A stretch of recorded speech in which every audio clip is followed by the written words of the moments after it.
we go then, guys. It's a new day. I'm back here at SeaWorld and I'm about to get on Icebreaker. Here we go, 25-minute wait, premier rides, multi-launch coaster.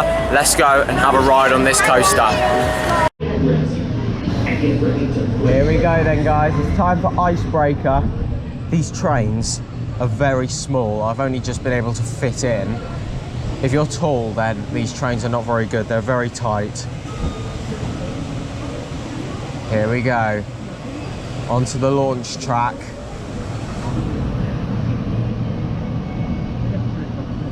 Here we go. Oh, that was quite intense. That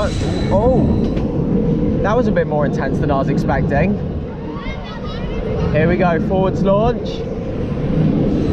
Whey. A bit of airtime there. Roll back.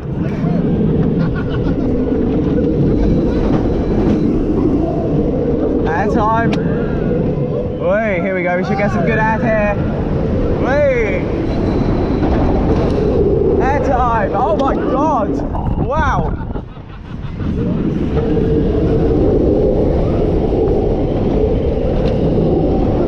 Oh my god, it's quite speedy.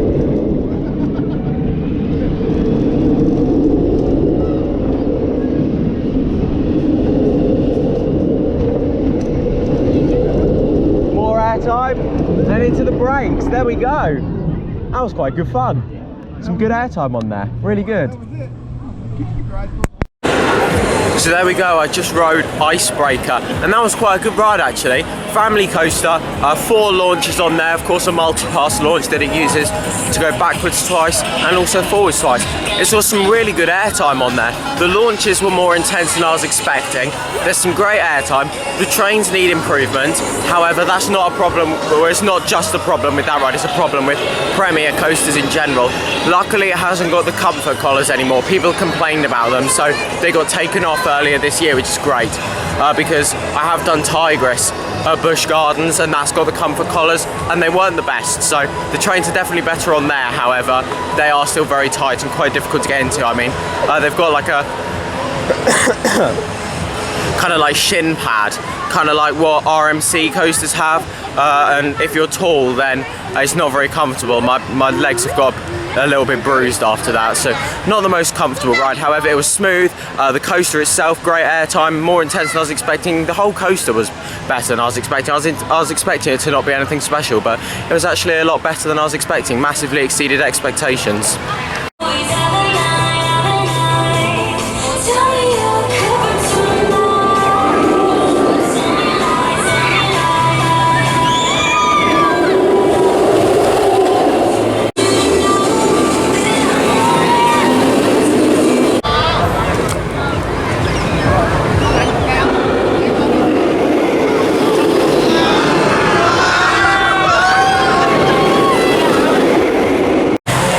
So I'm over here in Sesame Street Land, where the final coaster credit for me to get in this park is located in this area. However, unfortunately, it's not looking very promising over there. This ride, when I was here the other day, of course it was closed.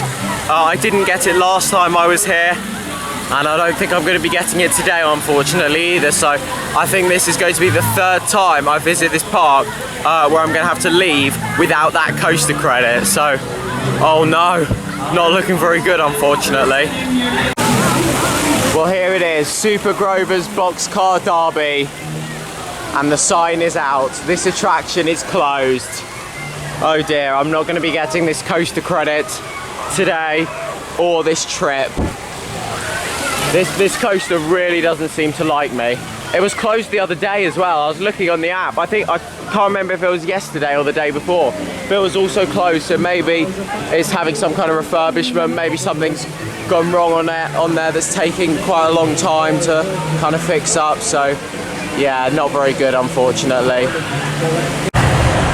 Okay then guys, so I'm about to go for a ride on Infinity Falls. This is one of my favourite water rides. It's an Intamin Rapids that opened in 2018. I can't wait to get back on this. It's an absolute soaker. I'll take you on with the GoPro. Let's see how wet I'm going to get. It's advertised a 60-minute queue. Hopefully it won't be that long because it's absolutely boiling and I really don't want to wait in it, but I do really want to get on this ride. So here we go. Let's go for a nice cool down. time for Infinity Falls.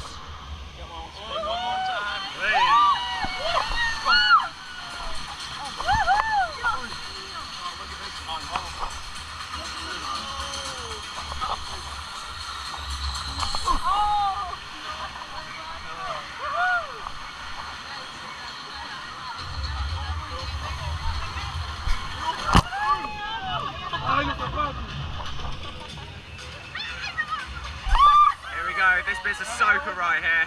This is one of the wettest water rides I've ever been on. Here we go!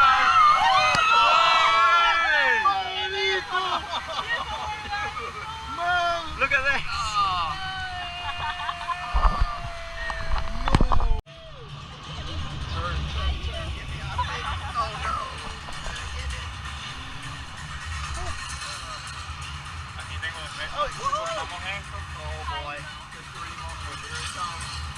No!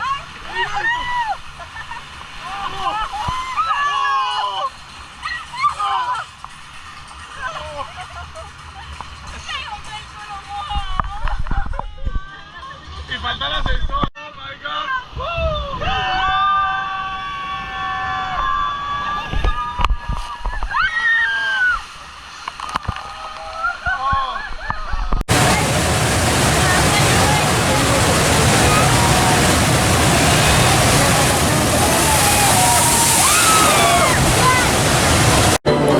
Okay then, so I've just done Infinity Falls and also Mako. You know my thoughts on Mako because I said earlier in the vlog. But Infinity Falls, wow, it's a fantastic water ride, very well themed, very action packed. It is an absolute soaker. I've dried off a lot since I was on there, but it is a soaker. My shoes are still squelching a bit because they got absolutely soaked. I mean, there was literally a point where, well, pretty much the entire ride, it was like a mini lake inside the boat, and the water wouldn't drain out of it, so it was just there in the boat, and it was literally like the water was coming up higher than my shoes were, so yeah, my shoes are just in the water, so they're absolutely soaked now. And yeah, I've still got a little bit of time at this park, and I'm going to be walking around Universal until 9 o'clock. So the plan is I'm going to now do Kraken, and then I'm going to come back to Mako and do one more ride on that. Then I'm going to leave SeaWorld, head to Universal and spend a few hours there. I wanted to fit as much in today as I can, so we haven't got time to have a full day at Universal and a full day here again, so we're putting them both into one day. And then tomorrow I'm going to be at Busch Gardens Tampa, which I'm very looking forward to. Very excited to get on Iron Gwazi, one of my biggest bucket list coasters. I can't wait for it, and it's going to be epic. Here we go, let's head over to Kraken for one more ride on there of the trip. So then guys, that is now pretty much the end of this vlog. However, I will just quickly show you the merchandise from SeaWorld. So as you can see, this is a refillable cup here that I was using throughout the day at SeaWorld. It was quite expensive actually, so I noticed things weren't the best when it comes to showing the prices at SeaWorld. So I saw a sign for refillable cups and it said $15. So I thought, yeah, it's pretty good value. I get to the till and she's like, $25? And it's like, ugh. And then plus tax as well you get over there as well. They always add tax onto everything. So yeah, things get expensive, especially at SeaWorld. SeaWorld is really expensive. They definitely charge Disney prices, but they're not offering the same quality that Disney are offering. So when it comes to food, even a bottle of water, you're going to be paying $6 there. So yeah, it does get expensive. But yeah, this is really nice, and I was able to use it and refill it throughout the day as well. I didn't get any mugs from SeaWorld because, to be honest, most of them, some of them didn't say SeaWorld, and the ones that didn't say Orlando. I couldn't find anything that said SeaWorld Orlando on it, so I got this because I thought I could refill it, and then after I bought this and I spent $25 on it, I thought, you know what, I'm not going to buy a mug as well that's also $20 that doesn't even say SeaWorld Orlando on it. It just says SeaWorld. So yeah, I only got this from SeaWorld, but I'm happy with it, and I'm glad I got it, and it does look quite nice. It has a nice design on there as well. So then guys, that is now the end of this vlog here. Thank you very much for watching. Make sure to follow me on Instagram at George Kelly, and follow me on Twitter at George Kelly. And thank you very much for watching. Stay safe everyone, and I'll see you all later. Bye.